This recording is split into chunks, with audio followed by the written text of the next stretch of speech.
Shalom semuanya, happy Sunday. Welcome to our online service. Sebelum kita akan mendengarkan firman Tuhan, mari kita sama-sama untuk menyembah dan memuji nama Tuhan. Mari teman-teman kita semua, kita siapkan hati kita.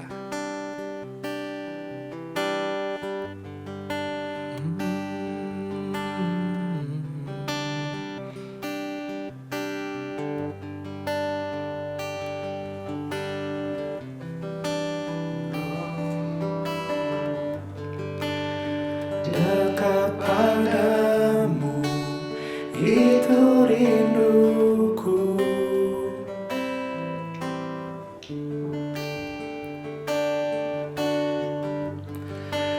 Setiap kataku, kau pun menunggu.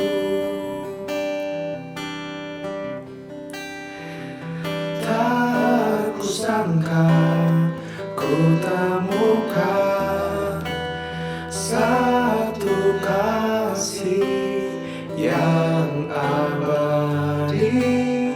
Kini ku datang dan ku bawa hidupku,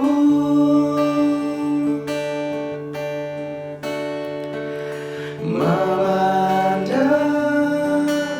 wajahmu, mengikuti kebaikanmu,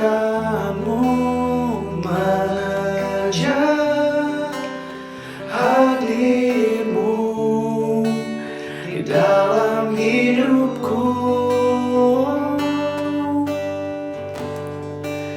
membawa sembahku, menyatakan kebesaranmu, mengejar hadirmu di dalam hidupku.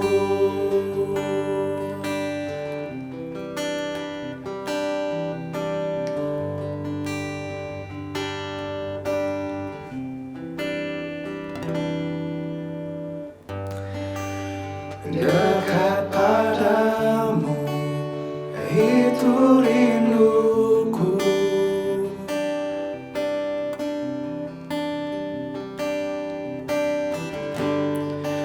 Setiap kataku, kau pun menunggu. Tak kusangka ku temukan satu kasih yang abadi. Kini ku datang dan ku bawa hidupku,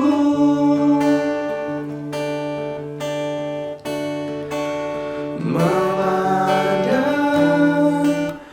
wajahmu, mengikuti kebaikanmu, mengejar hadirmu di dalam hidupku, membawa sembahku, menyatakan kebesaranmu, mengejar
menyatakan kebesaran-Mu, mengejar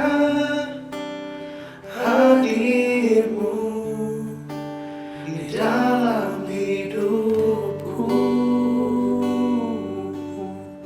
Oh Tuhan, mengejar wajah-Mu Bapa. Ku mengejar hadir-Mu, ku bawa hadir-Mu Tuhan. Pulihkan aku Tuhan, pulihkan aku Tuhan. Tuhan pulihkan kami, hadirat-Mu Tuhan. Oleh kuasa darah-Mu, Kau telah tebus dosaku. Kekudusan-Mu melingkupiku, kasih-Mu mengalir memulihkan hidupku. Sungguh besar anugerah-Mu, Kau selamatkan hidupku. Ku menjadi ciptaan yang baru oleh kuasa darah-Mu.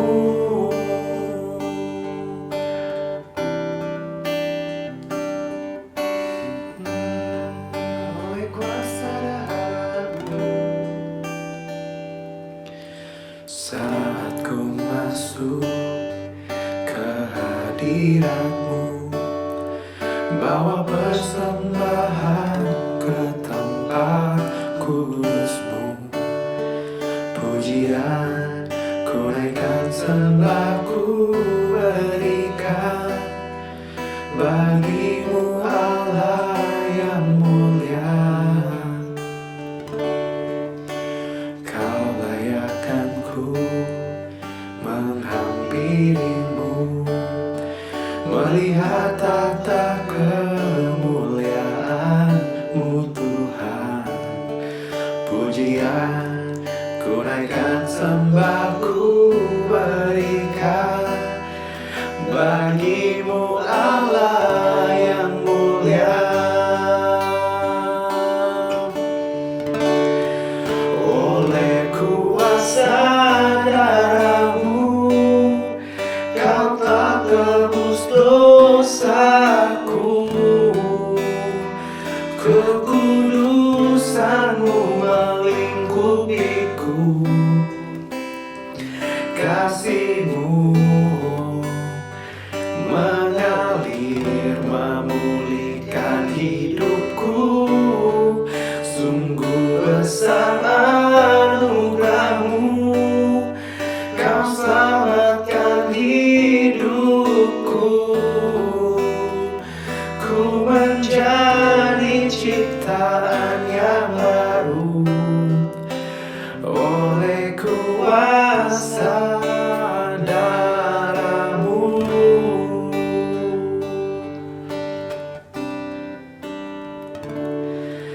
Saat ku masuk ke hadirat-Mu, bawa persembahan ke tempat kudus-Mu.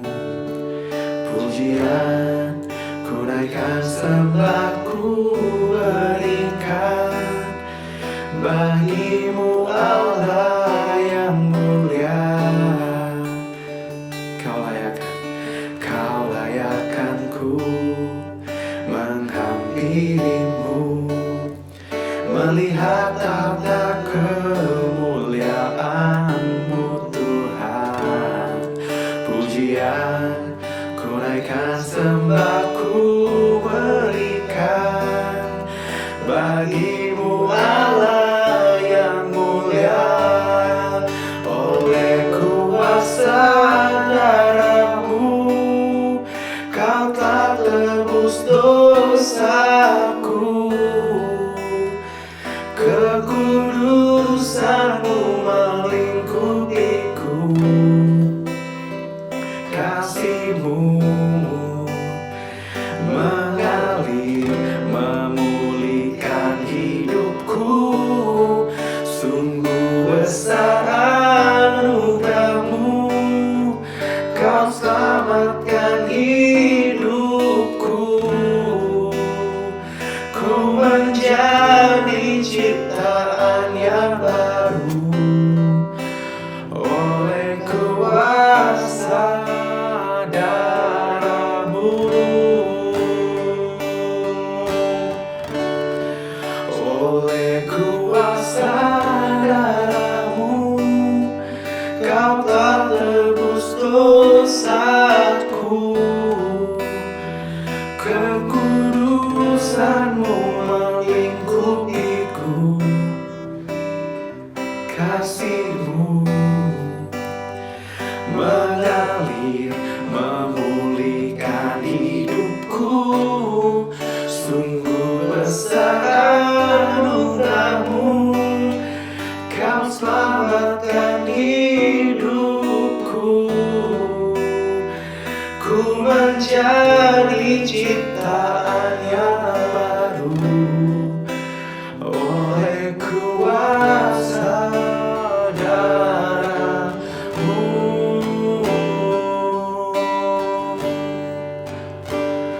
Oleh kuasamu, oleh kuasamu Tuhan. Kau tebus hidupku. Kau pulihkan aku Tuhan.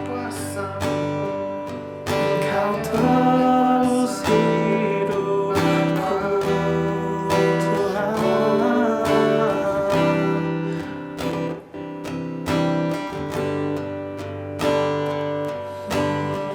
Oh Yesus, ku memujimu. Haleluya, haleluya.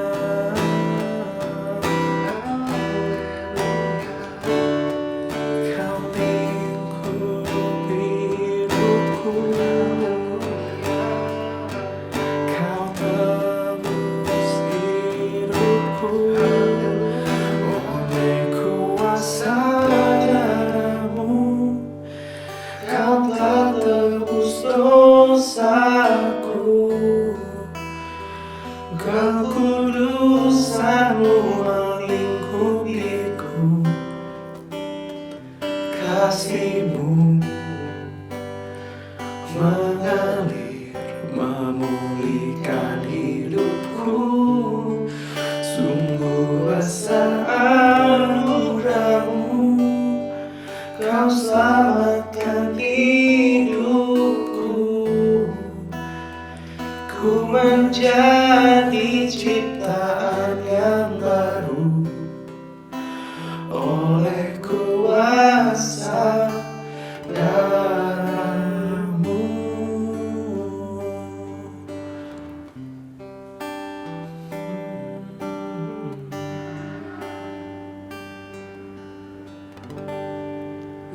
Beri kemuliaan buat Tuhan kita. Buat teman-teman semua, kita akan menyaksikan firman Tuhan. Buat teman-teman yang mau ada doa request, boleh klik di bawah ini.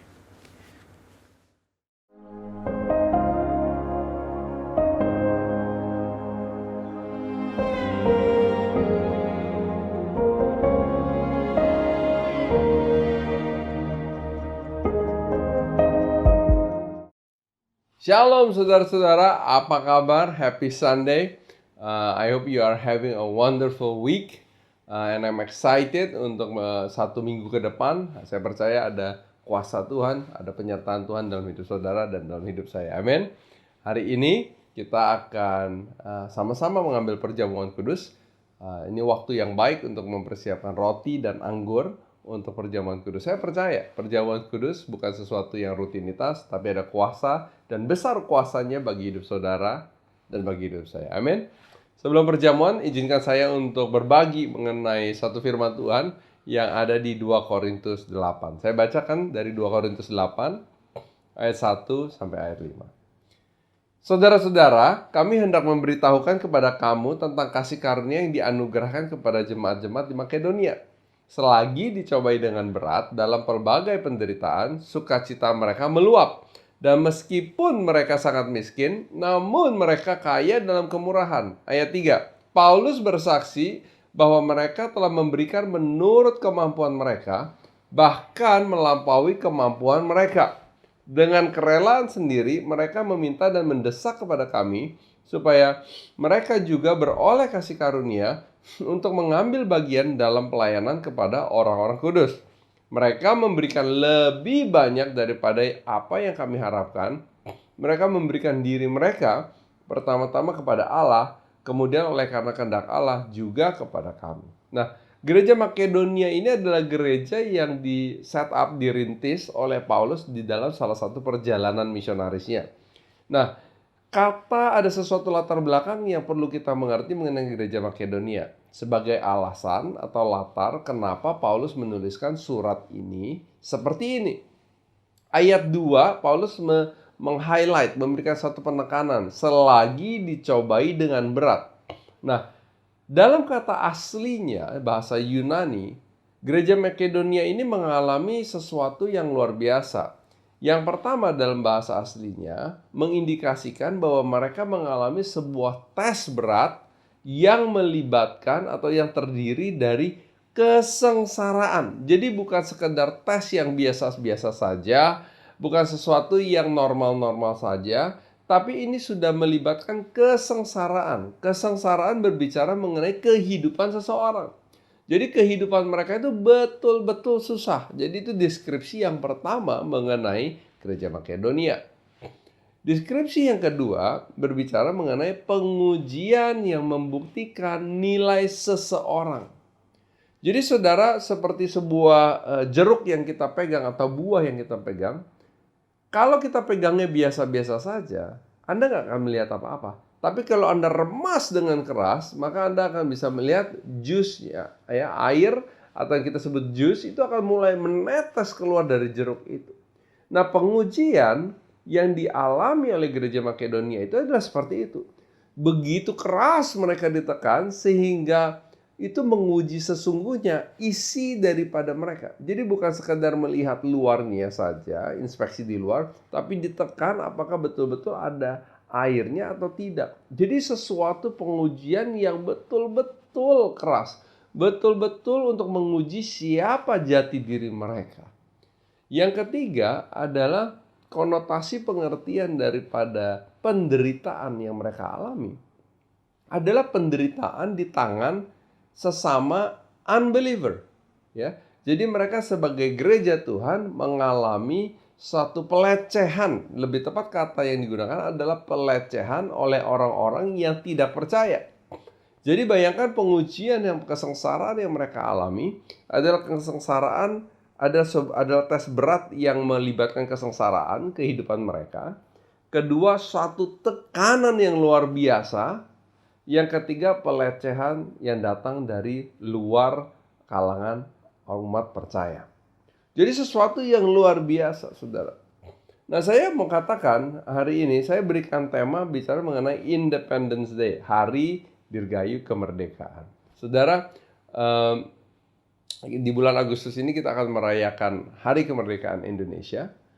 Dan demikian juga hari ini kita judulkan ini adalah kemerdekaan. Ya, tema kita tahun 2020 adalah Freedom in Christ, ya, kemerdekaan di dalam Kristus. Nah, saya mau memberikan suatu pemikiran, suatu usulan bagi kita, yaitu pergumulan yang saudara dan saya alami itu akan menghasilkan buah, ya, pengalaman bersama dengan Kristus dan kemenangan atas situasi kita. Saya ulang ya. pergumulan yang kita alami akan menghasilkan buah kemerdekaan di dalam Kristus dan kemenangan atas situasi kita. Saudara, saya teringat satu ilustrasi. Kita selalu berbicara mengenai hal-hal yang kecil. Apa sih hal-hal yang kecil? Hal-hal yang kecil bicara misalnya kejujuran. Ya, kejujuran seorang anak dalam melakukan hal-hal yang kecil. Misalnya, pertanyaannya sederhana. Sudah sikat gigi belum? Lalu si anak bilang, sudah. Ya, padahal belum. Sudah mandi belum? Sudah. Padahal belum. Nah, saudara, kita punya suatu firman Tuhan mengatakan bahwa dia yang setia mengenai hal-hal yang kecil akan setia mengenai hal-hal yang besar. Waktu kita nggak bisa mampu untuk memberikan kejujuran pada hal yang kecil, kita nggak akan bisa jujur di hal yang besar. Kesetiaan kita dalam memberikan hal-hal yang kecil, nggak mungkin kalau kita nggak setia, kita bisa memberikan hal-hal yang besar. Jadi saudara, it's always the little things that counts, ya. Hal-hal kecil itu yang menjadi terhitung gitu. Menjadi tolok ukur sesungguhnya adalah hal-hal yang kecil. Saya ingat satu hari saya lagi ngobrol dengan anak-anak, saya cerita kepada mereka bahwa Anda tahu nggak bahwa di dunia ini setiap tahunnya 1,4 juta orang meninggal karena kecelakaan kendaraan bermotor. Saudara, kecelakaan kendaraan bermotor sebanyak 1,4 juta. Itu kira-kira sebagai ilustrasi adalah 50% daripada provinsi Sulawesi Utara. Jadi setiap 2 tahun sekali, satu populasi provinsi Sulawesi Utara itu hilang, saudara. Kira-kira begitu ilustrasinya. Now think about this. Kita yang sering begitu pulang pergi naik kendaraan, ya, di ibu kota ini kita pulang pergi naik kendaraan. Atau waktu sebelum kita COVID, kita semua bisa naik pesawat, traveling ya kemana-mana, thousands of miles, ribuan kilometer kita terbang dan mendarat dan sebagainya. Pernahkah saudara pikirkan, kalau bukan Tuhan yang memelihara saudara dan saya, apakah kita masih bisa berjumpa hari ini? Jangan-jangan kita sudah menjadi bagian daripada statistik tahunan itu. Saya teringat satu hari saya menyetir kendaraan. Waktu saya masih sekolah di luar negeri, saya menyetir kendaraan. Dan kendaraan itu bergoyang dengan luar biasa. Setirnya itu bergoyang dengan luar biasa. Tapi ada sesuatu yang aneh. Kalau saya jalan dengan cepat, maka kendaraan itu normal. Tapi waktu saya lepas gasnya, maka setir itu akan bergoyang begini. Dengan luar biasa.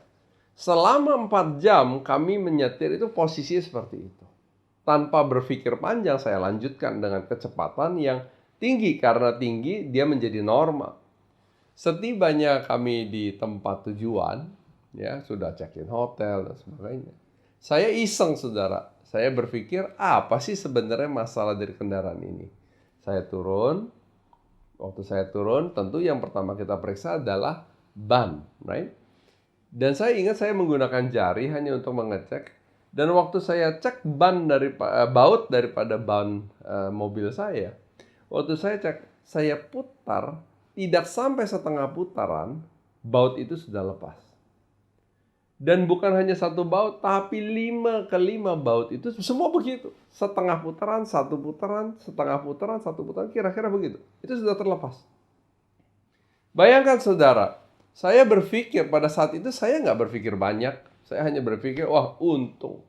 Tapi hari ini saya berpikir dan saya bercermin kembali. Saya berpikir, kalau bukan Tuhan yang mengurus hal itu, saya nggak ada di sini. Kadang-kadang kita beranggapan bahwa hal yang besar itu begitu penting. Saudara, kalau saudara dan saya ingin mengetahui kesetiaan seseorang, jati diri seseorang, perhatikanlah hal-hal yang kecil. Saya merasa bahwa Tuhan itu memerhatikan hidup saya dengan begitu luar biasa. Kadang-kadang hal-hal yang sederhana. Mungkin kayak saya lagi berpikir, aduh, saya kepengen ya makan gado-gado. Pernah saudara? Dalam hati saudara nggak bicara, tapi hanya bilang, wah, I wish ya ada gado-gado. 5 menit kemudian ada seseorang yang datang ketok pintu dan bilang, saya mau kasih kamu gado-gado. You know, the joy bahwa kita berpikir bahwa, wow, Tuhan, you are so awesome sebagai Bapa yang begitu baik. Bahkan hal yang kecil saja, seperti gado-gado, apa yang saya kepingin makan, apa yang saya kepingin miliki, bisa Tuhan berikan bagi hidup saya, bagi hidup saudara. Oleh karenanya, jemaat di Makedonia itu mengalami hal seperti itu, saudara. Saya yakin mereka mengalami hal seperti itu. Mungkin mereka masih sengsara, mungkin mereka mengalami ujian tekanan yang luar biasa. Tapi mereka melihat hal-hal kecil yang terjadi dalam hidup mereka. Mungkin waktu mereka mengalami tekanan dan mereka rasa nggak mampu, suddenly ada pertolongan Tuhan. Mungkin waktu mereka lagi kelaparan dalam kesengsaraan, mendadak ada makanan yang tiba. Mungkin makanannya nggak banyak, tapi cukup untuk mereka. Mungkin waktu mereka rasa nggak tahan, dicela, dicaci maki, dilecehkan, lalu mereka bisa mendapatkan penghiburan dari seorang sahabat, keluarga yang mendapatkan sesuatu. Maybe it's that little things yang mereka alami, tapi saya percaya mereka pasti mengalami hal-hal yang seperti ini. Sehingga firman Tuhan mengatakan mereka memberikan diri mereka kepada Allah.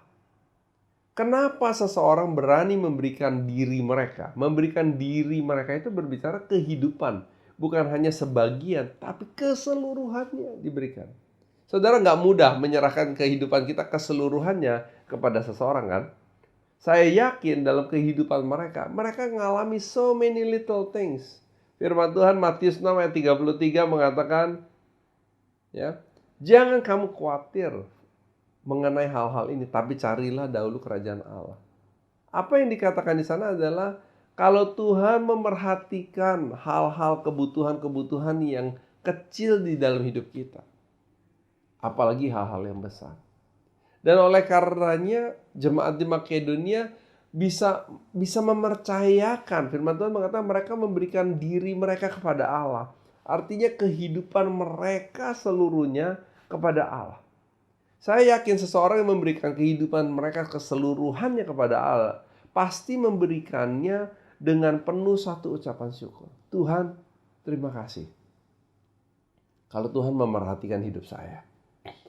Saya nonton saya lagi lihat YouTube dan saya melihat ada rekaman pesawat yang jatuh. Ya. Saya mendengar rekaman di kokpit pembicaraan. Dan waktu saya mendengar itu saya merasa sesuatu yang sangat fragile. Bahwa hidup itu begitu fragile. Saya 1 tahun naik pesawat itu nggak terhitung, saudara. Ya, sebelum COVID saya naik pesawat itu nggak terhitung. Nggak pernah terlintas dalam bayangan saya mengenai hal-hal yang kita tidak inginkan bersama. Tapi setelah saya melihat YouTube itu, saya menjadi merasa sesuatu terpesona, terkagum-kagum bahwa Tuhan sungguh, kalau bukan Tuhan yang memelihara, kami naik pesawat, turun pesawat, naik pesawat, turun pesawat, ya kok bisa sampai nggak kekurangan satu apapun. Semuanya itu adalah dari Tuhan. Dan oleh karena sesuatu yang terjadi dalam hidup saya, yaitu satu buah yang dihasilkan dalam hidup saya, yaitu apa? Ucapan syukur. Saudara, pergumulan saudara dan saya menghasilkan buah-buah dalam hidup kita. Kita nggak bisa membenci. Jangan membenci pergumulan, tapi justru kita ucapkan syukur atas pergumulan kita, karena disitulah kita melihat buah-buah roh di dalam hidup kita mulai muncul. Dan saya mulai ngucap syukur, Tuhan, terima kasih. Kendaraan, pesawat, sehari-hari saya jalan kaki, all that stuff. Tuhan sungguh pelihara. Kita nggak pernah tahu dari mana datangnya, tapi kita tahu Tuhanlah yang memelihara hidup kita. Dan saya yakin jemaat Makedonia itu mengalami hal seperti ini, sehingga mereka ada satu ucapan syukur yang luar biasa di tengah pergumulan, di tengah tekanan, di tengah ujian, di tengah pelecehan yang mereka alami. Mereka bisa melihat tangan Tuhan dengan jelas. Saudara, hari-hari ini di tengah pergumulan kita, mungkin ada yang work from home, ada yang usahanya terdampak, ada yang pekerjaannya terdampak. Tapi marilah kita lihat tangan Tuhan dalam hidup kita. Enggak pernah sehari pun kita dicurangi, enggak pernah sehari pun Tuhan lepas tangan dalam hidup kita. Selalu kita aman dalam pelindungan Tuhan. Oleh karena jemaat Makedonia satu ucapan syukur yang melimpah-limpah. Orang bisa mengucap syukur karena mereka punya satu keyakinan, satu assurance, keyakinan bahwa sungguh Tuhan pelihara hidup saya. Kalau yang kecil Tuhan pelihara, apalagi yang besar. Dan satu keyakinan itu terkonversi menjadi satu kemerdekaan. Satu kemerdekaan dari apa? Dari rasa khawatir, dari rasa takut. Sehingga khawatir dan takut tidak bisa menguasai hidup saudara dan menguasai hidup saya. Oleh karenanya saya membagikan, mengusulkan bahwa pergumulan kita akan menghasilkan buah. Dan juga satu pengalaman bersama dengan Kristus. Nah, pengalaman inilah yang memberikan kita satu assurance, satu rasa keyakinan bahwa Tuhan pelihara. Dan oleh karenanya kita mengalami satu kemerdekaan atas situasi kita, satu kemenangan atas situasi kita. Mungkin situasi mereka nggak berubah, Makedonia tidak berubah, situasi Makedonia tetap mengalami ujian, tekanan, lecehan. Tapi mereka mengalami satu kemenangan atas setiap ujian, atas setiap pelecehan itu, atas setiap tekanan mereka mengalami kemenangan. Note bahwa situasinya tidak berubah, tapi mereka menang atas situasinya. Apa yang mereka menang? Mereka menang dari rasa khawatir, mereka menang dari rasa takut, mereka merdeka dari itu semua. Saudara, freedom in Christ. Hari ini kita bicara mengenai hari kemerdekaan. Hari ini bisa adalah menjadi hari kemerdekaan bagi saudara dan saya. Saudara, situasinya kita mungkin tidak berubah. Tapi bersama dengan Kristus, buah-buah yang dihasilkan, pengalaman kita bersama dengan Kristus, kita bisa menang atas situasi kita. Katakan menang. Dan kita menang bukan harus menunggu besok. Nggak ada kondisi persyaratan. Kalau kita begini baru kita menang. Tidak, saudara. When you are with Christ, waktu Kristus ada di dalam hidupmu, firman Tuhan mengatakan kita adalah orang-orang yang lebih dari pemenang. Sebab Kristus telah menang terlebih dahulu. Kalau maut dikalahkan oleh Kristus, nggak ada lagi musuh di muka bumi ini yang tidak bisa dikalahkan. Oleh karena saya belajar satu hal. Di tengah keadaan yang menantang, tengah pergumulan yang luar biasa, tekanan yang luar biasa, saya berdoa dan saya berkata, saya lebih dari pemenang. Saudara, satu titik saya merasa begitu tertekan. Sampai saya ucapkan dengan keras tuh, saudara, saya katakan, saya tidak pernah mengundang kekhawatiran dan takut menjadi raja dalam hidup saya. Hanya Kristus yang bisa jadi raja dalam hidup saya. Dan waktu saya mengatakan, saya merasa satu kemenangan atas situasi. Situasinya nggak berubah, tapi saya sudah menang. Dan waktu saya menang, saya tahu bahwa sesuatu yang luar biasa, sesuatu yang dahsyat, sesuatu yang di luar pemikiran kita, Tuhan telah siapkan bagi kita. Saudara, saya percaya, situasimu apapun juga, ada satu rancangan Tuhan yang luar biasa bagi saudara dan saya. Katakan amin, saudara. Terima, saudara. Nah, yang bagian kedua adalah, firman Tuhan mengatakan bahwa mereka setelah mereka memberikan diri mereka kepada Allah, jemaat Makedonia ini memberikan diri mereka kepada sesama, ya, pada Paulus dan gereja-gereja di Yerusalem. Saudara, waktu kita memberi, ya, memberi itu adalah tanda bahwa seseorang itu merdeka. Hanya orang yang merdeka, hanya orang yang menang yang bisa memberi. Anda bilang, enggak, orang kaya bisa. Oh, belum tentu. Saya ingat ada satu komik yang kita suka baca waktu saya kecil, yaitu Paman Donald Duck. Saudara pernah baca Donald Duck, saya yakin. Di situ saya ingat ada satu figur, yaitu Paman Gober, yang begitu kaya, tapi dia hidup tidak merdeka. Yang dia lakukan selalu melindungi harta dia, menghitung uang dia, dan tidak sepeser pun dia bisa berikan bagi orang lain. Kenapa? Karena dia tidak merdeka. Walaupun dia seseorang yang berhasil dan kaya, banyak materi, tapi dia bukan seseorang yang merdeka. Bukan ini yang kemerdekaan yang saya ingin bagikan hari ini.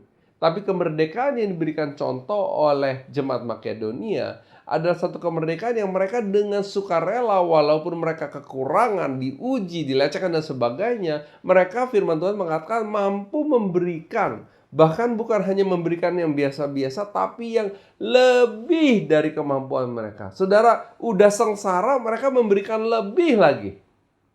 Hanya orang yang merdeka, hanya orang yang menang, yang mampu bisa memberi, saudara. Yesus adalah seseorang yang menang. Oleh karenanya dia nggak berpikir dua kali, dia menyerahkan hidupnya bagi saudara dan saya. Saudara, your struggles, pergumulan saudara dan saya akan menghasilkan buah dalam hidup saudara. Suatu pengalaman bersama dengan Kristus dan kemenangan atas situasi saudara. Saudara, kemerdekaan Indonesia memerdekakan Indonesia dari penjajah-penjajahnya. Belanda, Jepang, dan sebagainya. Hari ini, saudara pun bisa mengalami kemerdekaan itu. Loh, merdeka dari mana? Saya seorang yang bebas. Saya nggak mengalami tekanan, saya nggak mengalami pelecehan. Saudara dan saya bisa merdeka. Orang yang merdeka adalah orang yang menang. Saudara bisa merdeka dan menang atas kekhawatiran saudara, atas rasa takut saudara. Mungkin Anda rasa nggak yakin masa depan saudara. Mungkin saudara nggak yakin usaha saudara. Mungkin saudara nggak yakin pekerjaan saudara. Mungkin saat ini Anda mengalami situasi yang sungguh menantang, sungguh menguji, sungguh menekan hidup saudara. Saya mau perkatakan, kalau Tuhan memerhatikan hal-hal yang kecil dalam hidup saudara dan saya, Tuhan juga adalah Bapa yang baik. Dia akan memberikan bagi saudara dan saya hal-hal yang kita butuhkan. Oleh karena itu firman Tuhan mengatakan, janganlah kamu menjadi khawatir. Orang yang merdeka, orang yang menang, merekalah yang bisa tidak khawatir, saudara. So hari ini saya percaya ada kemenangan dalam hidup saudara. Saya percaya ada kemerdekaan dalam hidup saudara. Dan hari ini kita akan masuk dalam perjamuan saudara. Mari kita ambil roti kita dan anggur kita, yang kita angkat sama-sama, ya, saudara. Mari. Sebab apa yang telah kuteruskan kepadamu telah aku terima dari Tuhan, yaitu bahwa Tuhan Yesus pada malam waktu ia diserahkan, ia mengambil roti. Mari kita angkat roti ini di tangan kanan kita tinggi-tinggi, saudara. Dan sesudah itu ia mengucap syukur atasnya. Ia memecah-mecahkannya dan berkata, inilah tubuhku yang diserahkan bagi kamu. Perbuatlah ini menjadi peringatan akan aku. Saudara yang terkasih dalam Kristus, bukankah roti yang kita pecah-pecahkan ini adalah persekutuan dengan tubuh Kristus? Mari kita makan dalam nama Yesus.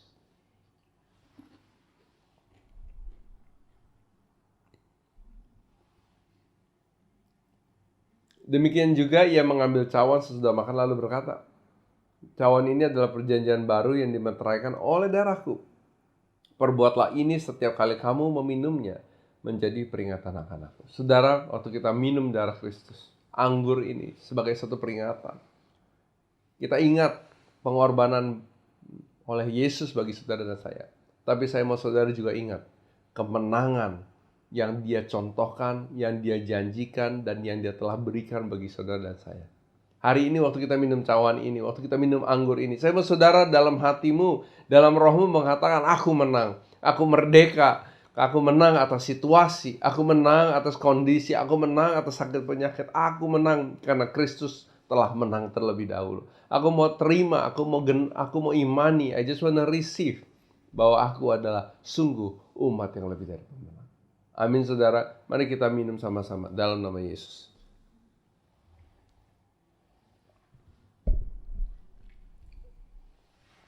Terima kasih Tuhan. Terima kasih Tuhan. Terima kasih untuk pengorbananmu. Terima kasih Tuhan untuk kemenangan yang Tuhan telah berikan bagi hidup kami. Saat ini hamba berdoa untuk setiap umatmu yang ada di online service.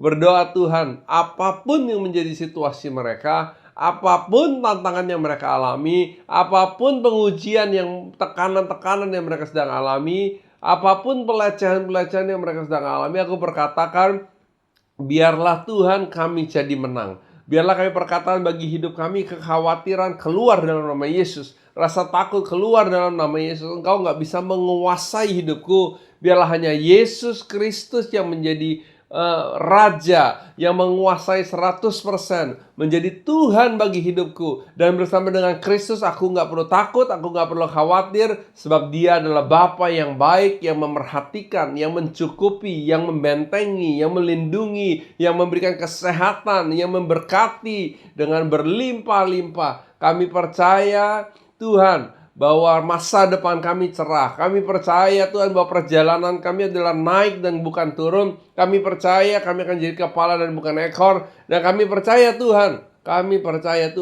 bahwa the reward, oh God, bahwa the reward yang Tuhan telah siapkan bagi hidup kami cemerlang di hadapan kami. Terima kasih Tuhan untuk pengorbananmu. Terima kasih untuk kebangkitanmu.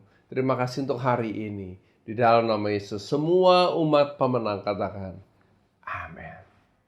God bless you guys. I believe and I speak victory, kemenangan dalam hidupmu. Dan dalam minggu-minggumu ke depan, Anda dipenuhi dengan kemenangan bersama dengan Kristus.